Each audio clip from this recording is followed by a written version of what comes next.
So, hello and welcome to the Getting Out of Debt show. My name is Sean. I'm your host. And today I have with me Ginny from Sell to Set Sail. Ginny, thank you so much for being here. Thank you for having me. You're welcome. You're welcome. I came across your page a couple months ago, and what caught my eye is you were in debt, but you were documenting not only the payoff journey, but like your hustle to get out of it. So, I guess tell us, sell to set sail. Where did you come up with that? Where did that come from? So my husband actually came up with it. It's kind of like twofold. So one, we love cruising. So our thought was to, when we get a little bit of extra income, we do travel on our debt-free journey. We could talk about that later. To be able to cruise, but then also to set sail, like to get free from our debt and to be able to live our life and enjoy it and do what we want to do after our debt payoff journey. I love that. I love that. So you started your debt payoff journey in March. What triggered it? Like what happened? My husband and I were just having a conversation and looking at our budget, and we barely had any money. It's such a horrible feeling, like to not to be able to one, throw towards debt, or two, if an emergency came up, we do have a little bit of an emergency fund. But just seeing that our budget was so tight, we're like, we can't keep living like this. We both have good jobs, and we're just tired of having that debt looming over our head. Yeah, I feel like it always that was me and my wife was I'm like we have good income. Like why is this happening? Like how do we put ourselves in that hole? But so I guess give a little introduction like how much debt did you start with? What are you at today? Yeah, so I would say we sat down and put all our debt together in March. At that time, it was about $249,000 worth of debt. And when I first saw that number, I was like, oh my gosh, what happened? Like, I was nauseous. I was like, we're never going to get out of this. But then looking back at our past, we were making our minimum payments. We are like, we probably were at 300,000 at one point, which is crazy. And then with that debt, a majority of it is student loans. So my husband and I both have healthcare degrees. We both unfortunately went to private schools not knowing that there was probably cheaper Unfortunately. alternatives out there. But very thankful for the educations we got. Definitely have helped us get to where we are today. It's a car loan. My husband's car unfortunately went at the end of last year. An HVAC loan because our HVAC system went, and a personal loan. So mainly four different debt types that we're currently focusing on. Gotcha. And so you started at 250 in March and Hmm. then you told me you're down to 237 already. Hmm. That's three Yeah. months. So, Yeah. so what strategies are driving that? Because that's a serious amount of like debt pay down. That's a lot.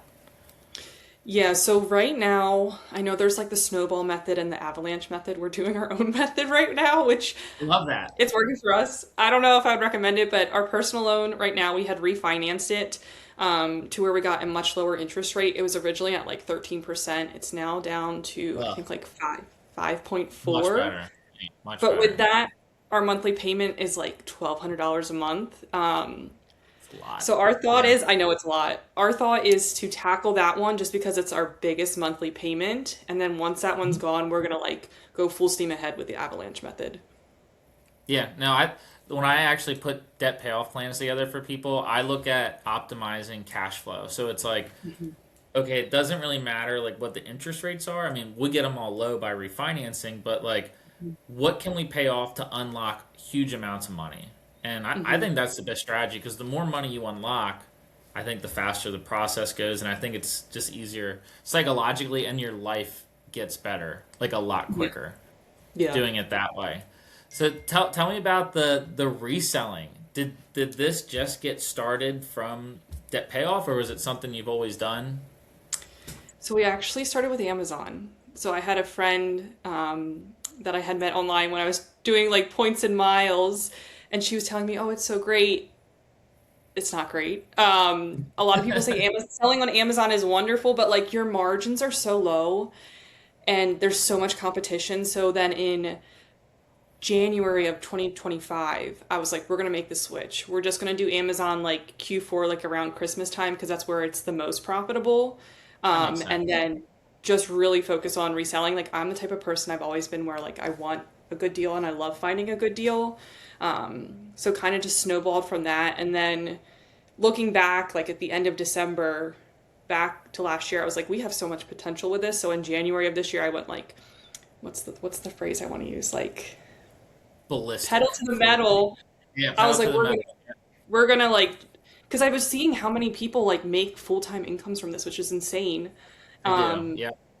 and just unlock that extra payment to throw towards our debt. I was like, we're gonna try, and knock on wood, it's been going very well. So So walk me through like what's a day in the life of like a reselling? Like what does that look like? I go to my full-time job. and, and then I come home. I probably average, I would say 10 to 15 hours a week. Um, It's not that Depends, like bad, but a bit. yeah, Hmm. sometimes I'd say most of my work gets done on the weekends, um, which has its pros and cons. But for me, reselling really is like an outlet. I have a very stressful job, and I like just the hustle and just seeing my own hard work pay off. Like if you work for like a business, you're supporting their mission, but this is like supporting our family's mission of Yeah. Yeah. becoming You a feel different. You feel like it yeah, just feels a little different. Yeah. yeah. But with reselling, it's mainly sourcing, so like finding items to sell, listing it, taking pictures of it, and then when a sale comes through, packing it up and getting it sent out to the customer. I would say very little customer service, which is nice. But sometimes people have questions or have returns. But it's that part is really not that bad. No, I love that. I think you said something that's true is like a lot of people, it's like if you want to get out of debt, you got to spend more time at your job, work overtime. Yes, that's one way to do it, but there's also other ways. And like you found your passion and you're using that to make money.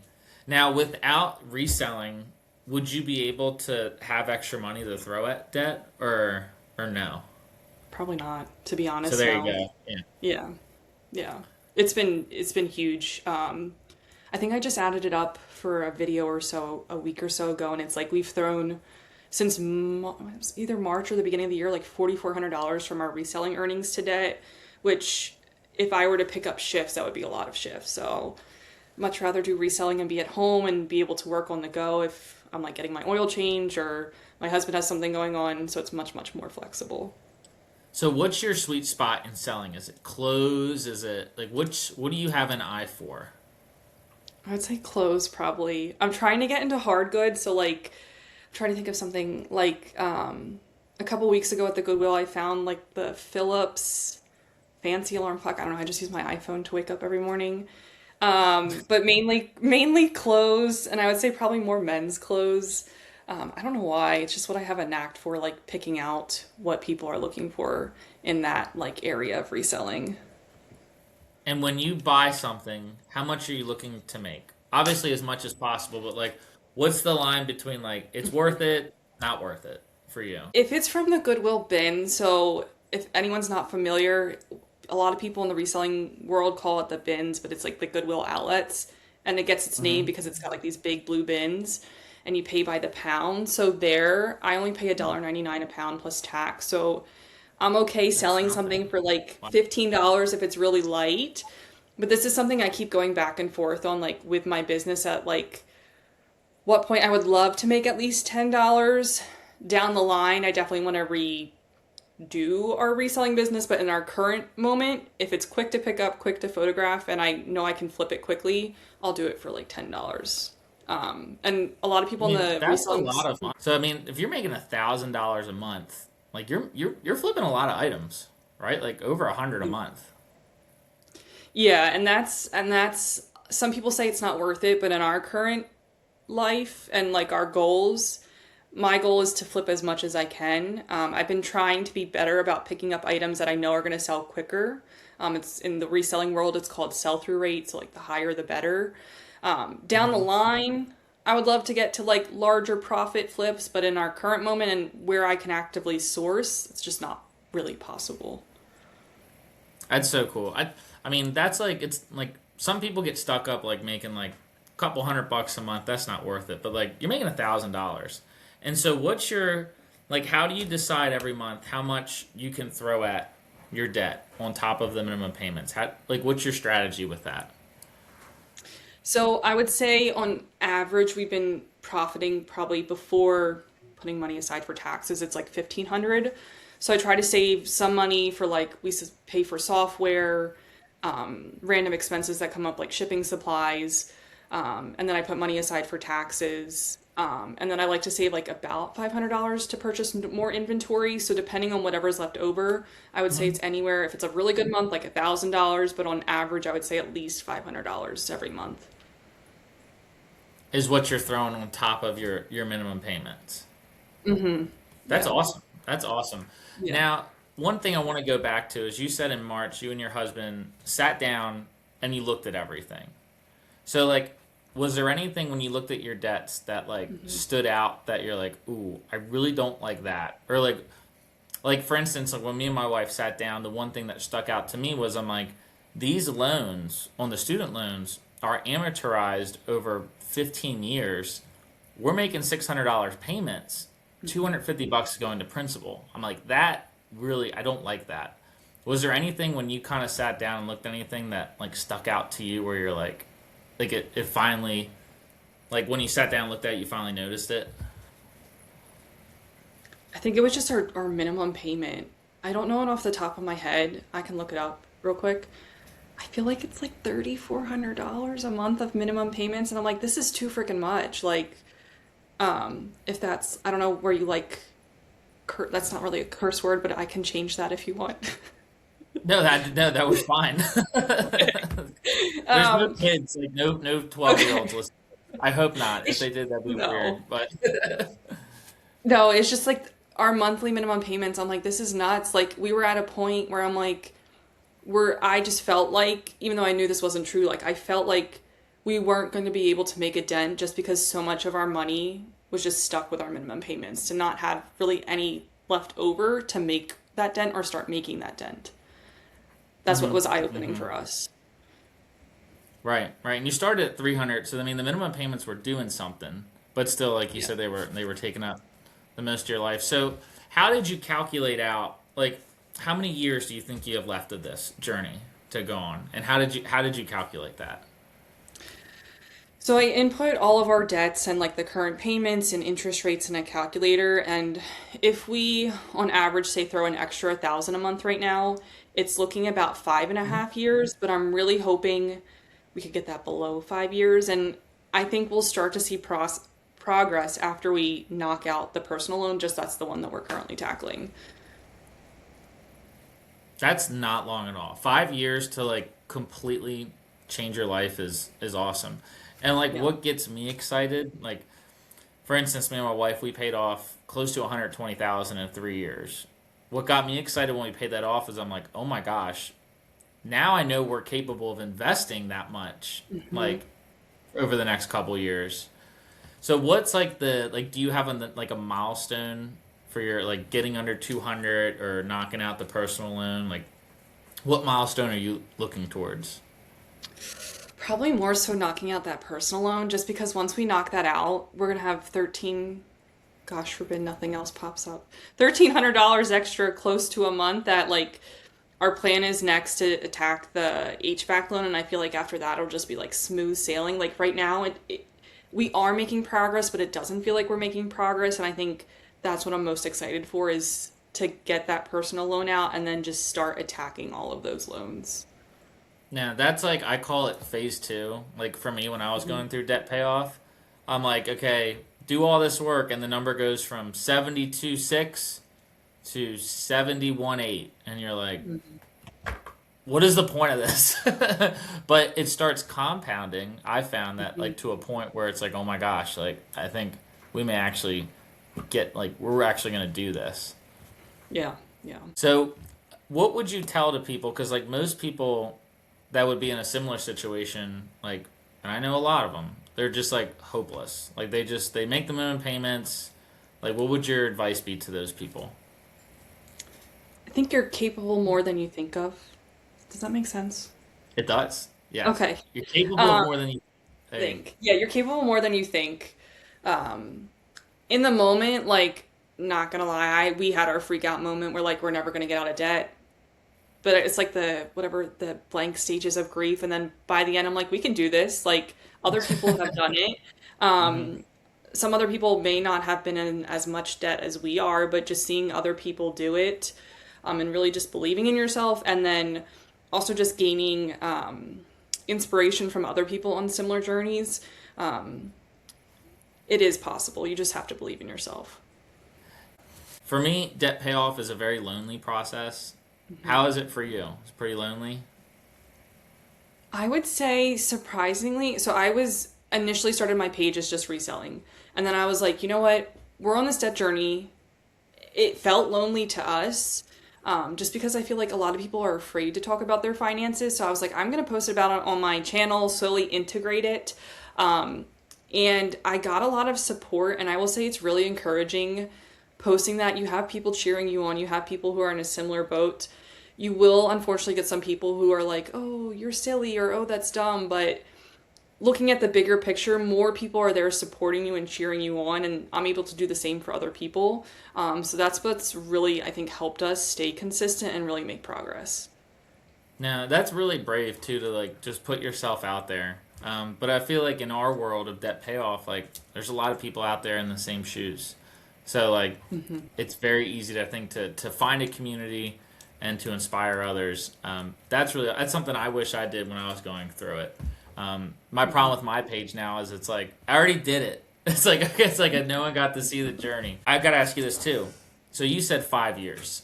How helpful is it knowing like that's the end? Like within 5 years, you're like, I know this should be cleaned up. Because a lot of people, they just don't know when it's going to end. They never do the math. So how important is it knowing that end date? I was going to say, initially, I was one of those people who didn't want to know the end number, but then I was pleasantly surprised and saw it was only 5 years. So I was like, okay, there's an end in sight. And we budget for to have fun in our life, knowing that it is a 5-year journey. So whether that's like budgeting for a vacation, or one of my weaknesses is getting coffee, but I budget for it. So just having that end in sight, but building in Yeah. little fun, I had a coffee today, but building in and like budgeting in little fun things, because it is a short journey, but it's also a long journey. So I'd rather take a little bit longer to budget in those things, but to get to the end goal instead of starting back at square one. Yep, and I think that's for anyone that's listening that is in that thinking about going on a debt payoff journey. It's not beans and rice. That's not what it is. It's you calculate, your target end date, and then you can, if you're you can modify that. For me, I don't want to give up family vacations every year. I like going to Chipotle. I like going out to eat sometimes. I think it's more avoiding buying a brand new car, or going to Italy and spending 12 grand. Those are the things that hurt you. Getting coffees, going out on the weekend with friends, they don't hurt you as much. So would you agree that you don't have to give up your life if you go on a debt payoff journey? Yeah, definitely. And I think a lot of people, some people see that and think some people unfortunately don't. They're kind of black and white. Like you said, you should be eating rice and beans and not even going out to a restaurant or getting coffee. But for me and my husband, if we were to do that, I can guarantee you starting tomorrow, we would be in a lot more debt than we are now. So it's all about balance, but being reasonable with that balance. If you started what? You said you would be in a lot more if debt we if you cut started out doing everything, what? if we cut out if we went extreme, beans and rice, no coffee, no restaurants, no vacation, I can guarantee you we'd be in a lot more debt. We would not Be be like, on this we're debt not doing this. because I need a little bit of fun in my life. Another thing you told me in the pre-show was life is short. And so I think a lot of people use that as an excuse to go into debt and finance stuff. But for me, my view on it is life is short. So why be in debt? Why pay interest? What's your view on that? What do you think? Yeah, I think a lot of people in the younger generation have that YOLO attitude, oh, I'm going to be in debt the rest of my life. And we say life is short in that we're going to build some fun into our budget on our debt payoff journey, but our end goal is to not have debt because we don't want that looming over our head. In the future, if we want to be work optional and that we can work part-time, or we want to go on an extended vacation, or I don't know, we want to adopt another cat, we can do that. We're crazy cat people, if I didn't mention that. But We're that's crazy what we dog mean people. when life is short. So Yeah. yeah. And so have you Yeah. done the math? Or like what is work optional? Like what's your definition? Like how do you get there for you guys? I would say more so just being part time, or even just getting a job I would enjoy if it meant like a pay cut. Because Hmm. right now, my husband and I, our commutes are like 45 minutes each one way with a lot of traffic, and we have to keep doing that because we need that income to help pay down our debt and we need benefits and everything. But in the future, if it meant like I could get a job doing something I love and maybe it's only 32 hours a week, we would have the money and the budget to be able to do that. Hmm.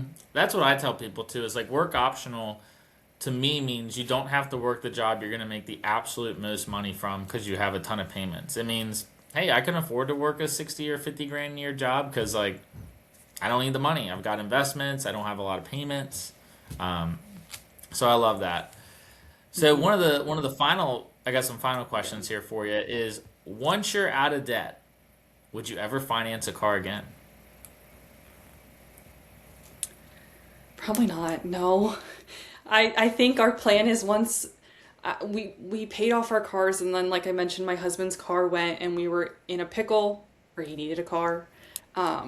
But Hmm. my plan is once that car payment is gone to put money aside every month as like a car payment so that when that does come up again in the future, we're not doing that. I don't want to do that. I want to be able to go into a car dealership and be like, we're paying cash, even though the car salesman's probably gonna look at me like, oh gosh, I don't want to do this, but I don't Oh want to finance gosh. a car. Yeah.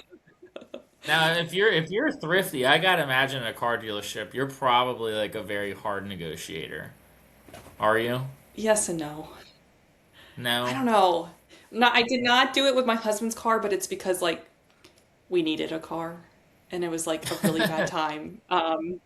Looking back, we could have been a little bit more savvy, but like in the moment, you're not thinking straight. And this was before we had started our debt, or seriously started our debt-free journey. Um, but I don't think so. Would you refinance a No, car I again or just no? even driving by car dealerships makes me sick to my stomach. Well, I mean, one thing I've learned is, and I bought a car a couple years ago. I was that idiot that bought a brand new Tesla, and I thought I was like really smart for doing it. And I lost like 8 grand in 6 months and sold it. But I think I let other people eat the depreciation for me, and I'll buy your Mhm. Toyota with 70,000 miles for 20 grand. I'm like, that's my type of car. That's what I want to buy. Maybe even 15. 15 would be great. Or an old Forerunner Yeah, for 10,000. That's like my ultimate goal. yeah, yeah. We did buy used this time though. We did not buy new, so saved a little bit that way. Um, but I hopefully never have to do that again. We'll see. I love it. I love it. So, what would you say to anyone who's thinking about starting their debt payoff journey but hasn't started it yet? I would say take the leap. Um, Even if you're not ready to start, like just start budgeting, start looking at your payments. And I think what was the biggest thing that was not only the monthly minimum payment, but just seeing your payment go mostly to interest. I think that lights a fire under a lot of people. And just knowing that if you pay that off instead of that money going to a bank or a lender, that money is then yours once you're debt free. That would be my biggest advice is just start with little steps, look at where your payments are going, and that will probably light a fire under you. Yep, I love it. Get organized, and then this is the formula. Anyone who I help get out of debt, this is where we start. Is number one. Like I'll give you an example. Just help this guy. Mhm. He didn't know it. He's paying $11,000 a year in interest. So that, of course, made him a little nauseous. But here's what we did: $11,000 in interest. He basically had to work 2 months to make $11,000, and so 2 months of the Oh, year, he's working towards nothing, towards air. And for him, he's like, I never looked at it like that. He's like, I'm getting out of this. This makes me sick to my stomach. And I'm like, good.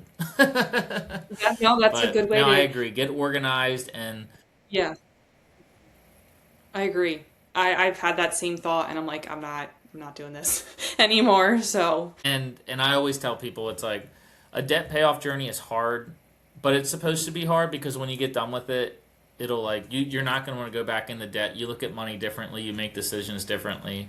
And I just want to thank you for coming in here and sharing your story. I mean, you're making a ton of progress. 4 grand, or sorry, 12 grand in 3 months. That's like 40, almost 40 to 50 grand a year paying off stuff like that. That is awesome. So thank you for coming Yeah. on the show, Jenny. I really appreciate it. Thank you, Sean.